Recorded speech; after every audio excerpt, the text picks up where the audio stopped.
ಕರ್ನಾಟಕದ ಪ್ರತಿಯೊಂದು ಮನೆಯಲ್ಲೂ ಕೂಡ ಅರ್ಜುನಂದೇ ಸುದ್ದಿ.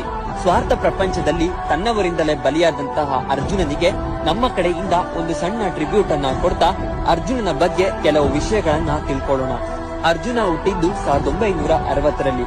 ಇನ್ನು 1968ರಲ್ಲಿ ಕಾಕನಕೋಟೆ ಕಾಡಲ್ಲಿ ಅರ್ಜುನನನ್ನ ಸೆರೆ ಹಿಡಿತಾರೆ.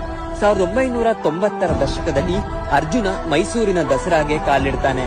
ಇನ್ನು 2012ರಿಂದ 2019ರವರೆಗೆ ಅರ್ಜುನ ಅಂಬಾರಿಯನ್ನ ಹೊರ್ತಾನೆ. ನಮ್ಮ ಅರ್ಜುನನ ತೂಕ ಎಷ್ಟು ಅಂತ ನಿಮ್ಗೆ ಗೊತ್ತಾ? ಬರೋಬ್ಬರಿ 6040 ಕೆಜಿ. ಇನ್ನು 9 ಅಡಿ 8 ಇಂಚು ಉದ್ದ. ಅರ್ಜುನನಿಗೆ ಸುಮಾರು 64 ವರ್ಷ ವಯಸ್ಸಾಗಿತ್ತು. ಅರ್ಜುನ ಇದುವರೆಗೂ ಸುಮಾರು 200ಕ್ಕೂ ಹೆಚ್ಚು ಕಾಡು ಪ್ರಾಣಿಗಳನ್ನ ಸೆರೆ ಹಿಡಿದಿದ್ದಾನೆ. ಬರೀ ನಮ್ಮ ರಾಜ್ಯ ಮಾತ್ರ ಅಲ್ಲ, ಪಶ್ಚಿಮ ಬಂಗಾಳ, ಮಧ್ಯಪ್ರದೇಶ ಮತ್ತು ಒರಿಸ್ಸಾ ರಾಜ್ಯಗಳಲ್ಲಿ ಆನೆಗಳನ್ನ ಹಿಡಿಯೋಕೆ ನಮ್ಮ ಅರ್ಜುನನನ್ನ ಬಳಸಿದ್ದಾರೆ. 2019ರಲ್ಲಿ 4 ಜನರನ್ನ ಕೊಂದಂತಹ ಹುಲಿಯನ್ನ ಸೆರೆ ಹಿಡಿದುಕೊಡ್ತಾನೆ ನಮ್ಮ ಅರ್ಜುನ.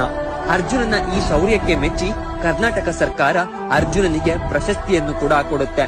ಆದ್ರೆ ಡಿಸೆಂಬರ್ 4ರಲ್ಲಿ ಸಕಲೇಶಪುರದ ಬಾಳೆಕೆರೆ ಪ್ರದೇಶದಲ್ಲಿ ಕಾಡಾನೆ ಆಪರೇಷನ್ ಅಲ್ಲಿ ಅರ್ಜುನ ಬಲಿಯಾದ.